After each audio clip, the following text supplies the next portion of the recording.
Ya, Bismillahirrahmanirrahim. Assalamualaikum warahmatullahi wabarakatuh. The session as introduction, we will talk about load, especially loads for civil structure and a little about beams, but just the introduction. So this is what we have to achieve. For the first, you have to able to express certain basic principles of static structure on certain simple beams and static portals, and then the second, able to apply certain static basic principle mathematical equation in the analysis of internal forces on simple beams and portals with the right units. And then the third, able to verify the result of analysis of certain simple beam structure and static portals. So, uh, we will talk about structure and loads. So the left picture, this is a real case, and the right picture is the simplified model. If people want to cross a stream, then a plank could be used as a bridge. Whilst people are on the bridge, their weight, the loads are transferred from a point over the water, which cannot directly support them, to points on the banks which can. The purpose of the plank is to transfer the point of load application to the point of load support. So here the load support in the bank of river. The plank does this by acting as a structure. So the structure here is the plank. The diagram can be redrawn showing the applied loads as the people, and then the structure as the plank, and the points of load support as banks of the stream. It is more usual to call the load supports the reactions. This load transferring function is the main purpose of all structures, whether it is a chair or the fourth railway bridge. The role of structural design is to choose structures which will transfer the loads satisfactorily. However, this is far easier said than done, because there is a wide choice of structural forms and a range of structural materials which can be used. Furthermore, demonstrating that the chosen structure will perform satisfactorily can often be a major task. About loads, we have to talk about gravity loads. All structures on the surface of the Earth have to resist the force of gravity. This force acts through a body in a line joining the body with the center of the Earth. However, at the local level, these forces can be considered vertical. So, if we look in this point and uh, we look at local axis, local level for this point, the forces can be considered as vertical. So the first source of natural loads, every load that affected by gravity, we can call it as natural loads. So the first source of natural loads is the gravity load. Returning to the first example, the plank across the stream, the plank across the stream here. This means that the plank has to transfer its own weight, usually called self-weight, to the support points here, support point at the banks of stream. And the second, so this is the first load, gravity loads, or we can call it natural loads. And the second load is useful loads. Unlike natural loads, which cannot be avoided and so must be tolerated. Useful loads are ones that are welcomed. These loads happen because the building and hence the structure have been constructed for a useful purpose. With the plank bridge, it has been constructed for people to cross the stream. If it couldn't do this, it would be of no use. So, the previous figures can be redrawn showing the natural and useful loads. Here is the natural loads, and this picture shows us about useful loads. The amount of useful loads can be altered by how many people are allowed on the bridge at any one time and whether people are allowed to take their pet like elephants. For example, on the bridge, it is often practical for the useful load to be the maximum load that is likely to occur. Particularly, the useful load would be bridge full of people, but no elephants allowed. So, unlike natural loads, there is a choice for useful loads. Of course, if everyone using the bridge had an elephant, or a car, it would be sensible for the useful loads to be a bridge full of people or full of elephants. As gravity acts on the people and the elephants, the effect of these useful loads will be towards the center of the earth or locally vertical. And then, unlike natural loads, useful loads can vary enormously depending on the use of the building, which may have to carry anything from railway trains to sleeping people. In the same way that people stand on a floor and usually don't fall through, buildings also have to stand on something strong. The foundation, we can call it the foundation. But what is the floor doing to stop people from falling through? What it is doing to what it is doing is to provide a reaction force or a reaction load. The idea of reaction is due to Isaac Newton, who in 1687 stated three fundamental laws which, together with his discovery of gravity, provided the basis of what has come to be known as Newtonian mechanics. These were used extensively by scientists in their pursuit of knowledge about the natural world. They form the backbone of physics and still provide the backbone of structural engineering thought. It was only at the beginning of the 20th century that Einstein postulated a system of mechanics that were non-Newtonian. This system came to be known as relativity, which is used for calculations about the universe. Fortunately, structural engineers can still use Newtonian mechanics for the building structures on the Earth. One of Newton's three laws, the third law states, to every action there is always an equal and opposite reaction. So I repeat, to every action there is always an equal and opposite reaction. So when a person stands on the floor, the weight of the person pushed down on the floor with a force equal to their body weight. For equilibrium, the floor must push back with an equal and opposite force.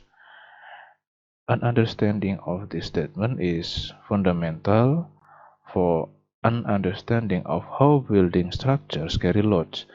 Whilst it is true that the load and the reaction have to act at the point of the application of the load.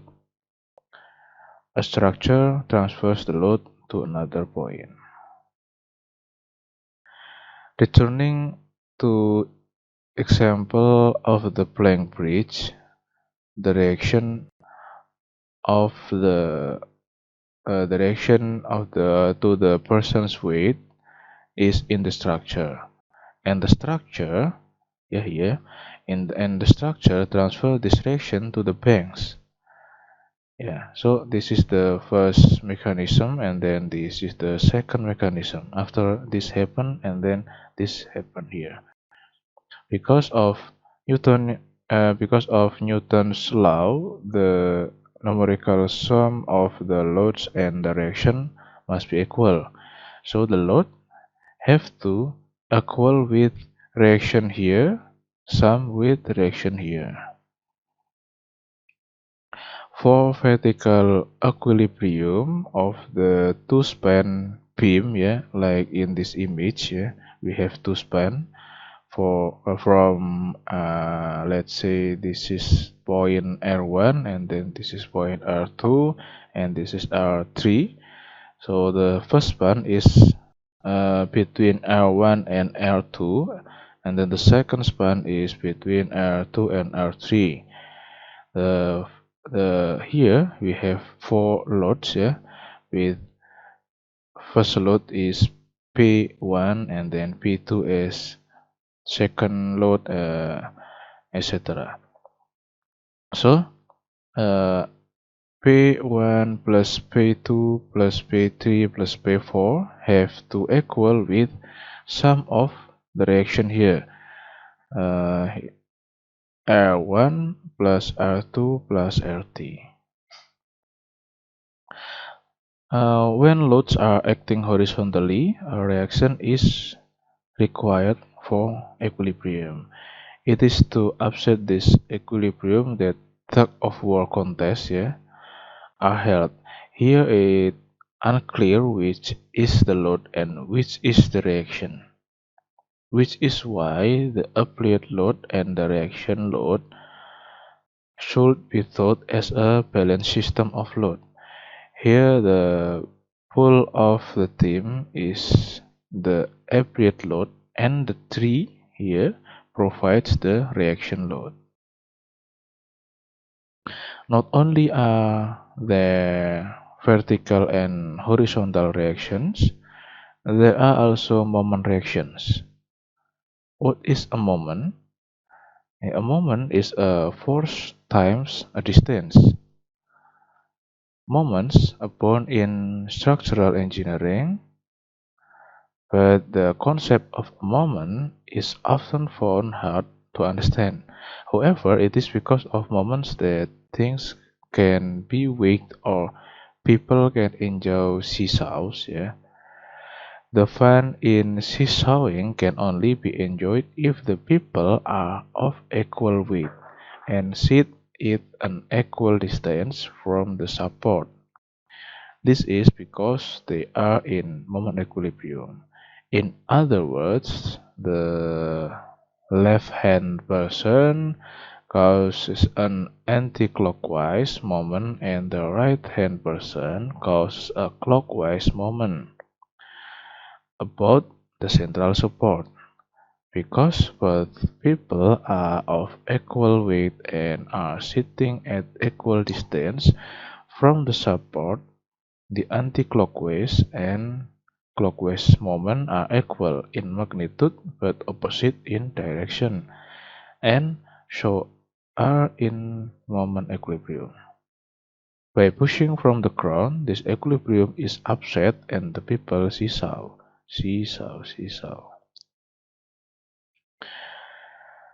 Okay, the same principle can be used for weighing scales, this time to find the unknown weight of some goods.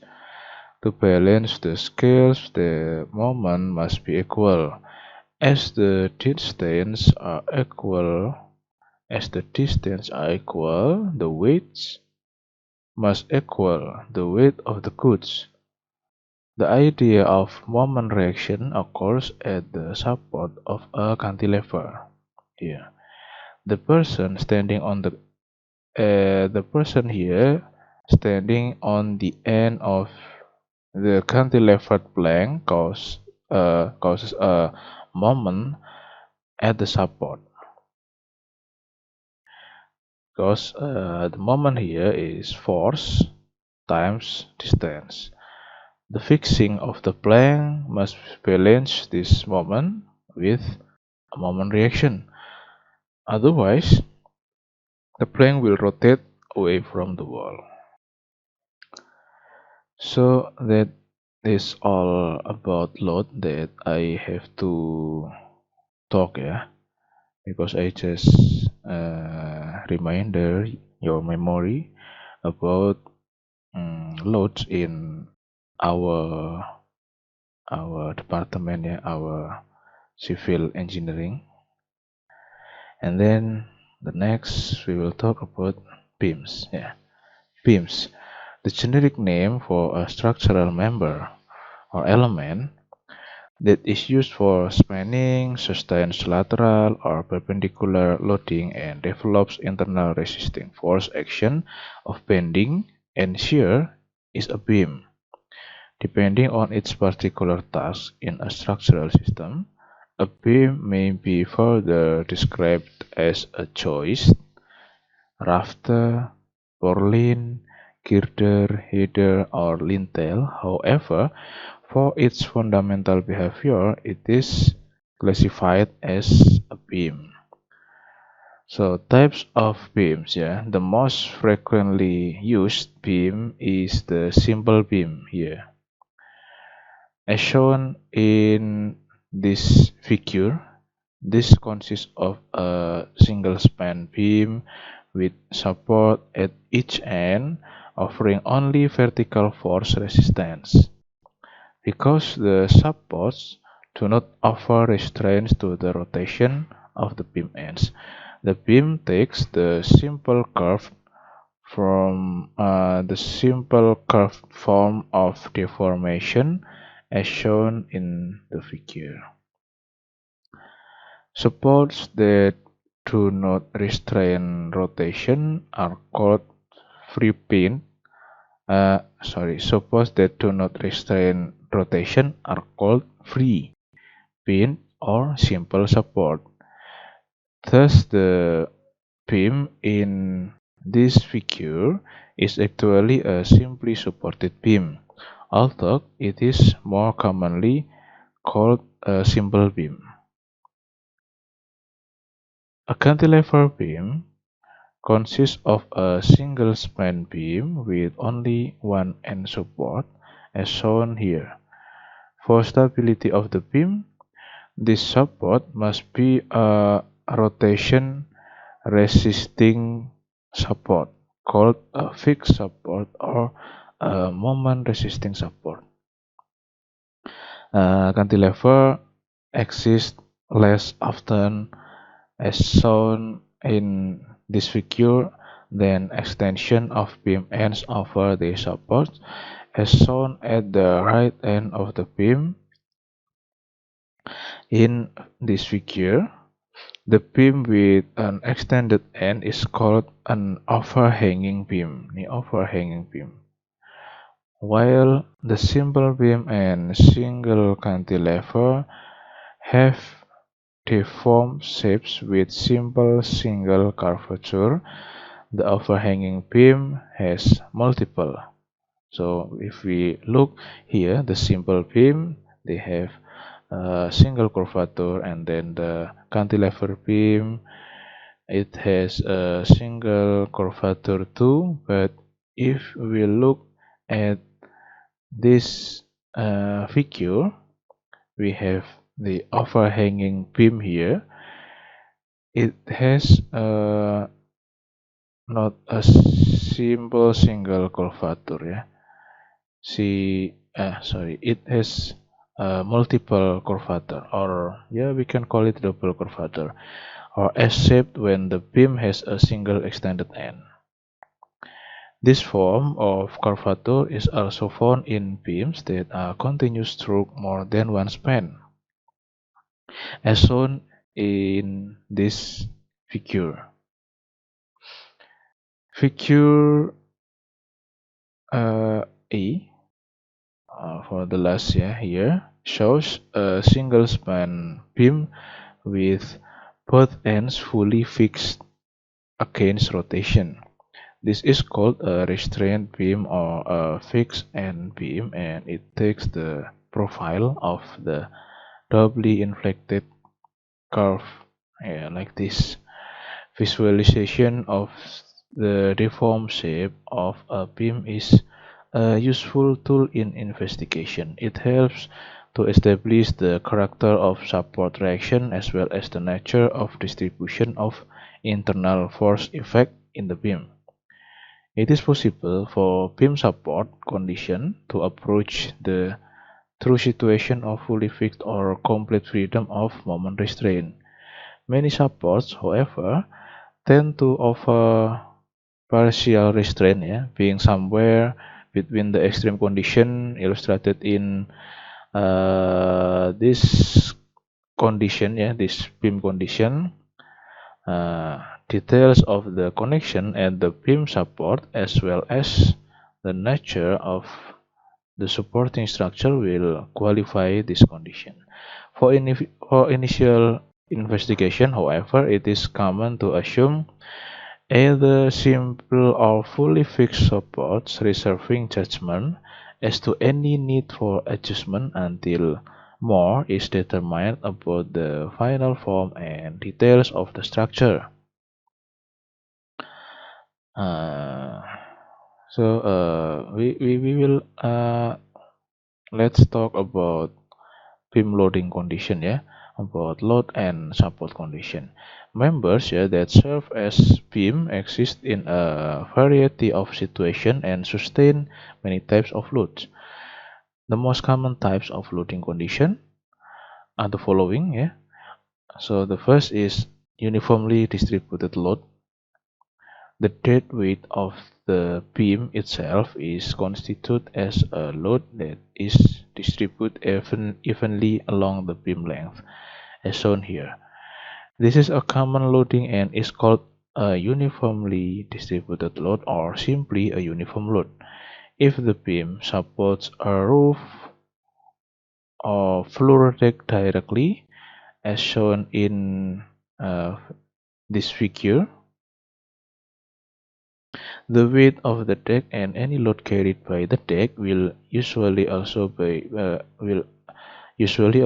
uniformly distributed on the beam. And then concentrated load. The second most common load is one in which the force is delivered to the beam at a single location.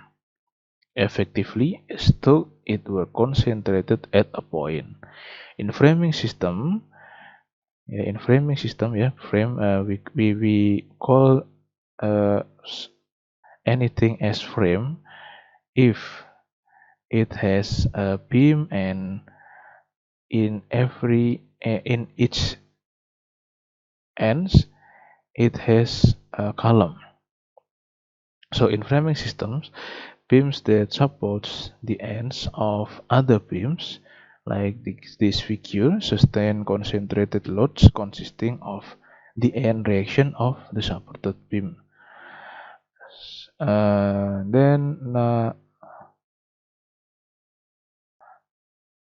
Non-uniformly distributed load, complexities of the building form or construction sometimes result in distributed load on beams that are not uniform in magnitude along the beam length.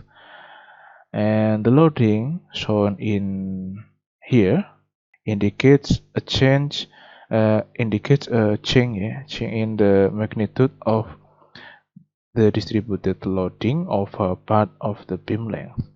In this figure, the distributed load varies continuously in magnitude from 0 at one end to a maximum value at the other end. Another load that varies in magnitude is shown in this figure. This is the form of load commonly assumed for a beam that serves as a lintel over an opening in a masonry wall. Okay, this is the end of this session. Thank you.